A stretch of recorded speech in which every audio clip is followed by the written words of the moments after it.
আসসালামু আলাইকুম। দেখুন, কুকুর কি পরিমাণ ক্ষুধার্ত। আমি শুকনো ভাত দিছি, ওরা এদিক সেদিক না তাকে একদম খেয়ে ফেলছে। খাওয়ার পরে দেখি ঘুরঘুর করতেছে যে ওদের পেটটা ভরেনি। পরে আমি দোকান থেকে হচ্ছে কিছু কেক, কিছু রুটি ওদের জন্য নিয়ে আসলাম।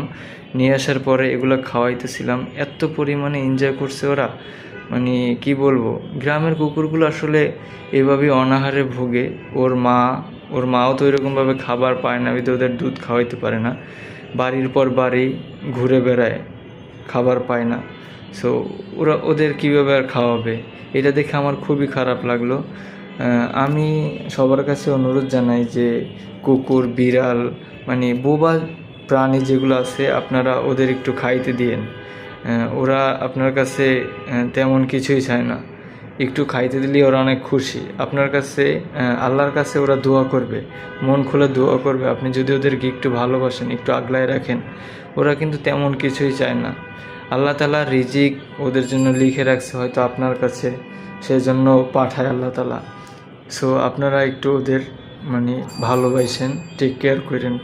আমার মানে এটাই বলার, ওদের একটু ভালোবাসলে ওরা অনেক খুশি হয়। আমি চাইবো সবাই এভাবেই বোবা প্রাণীর পাশে থাকেন। আসসালামু আলাইকুম।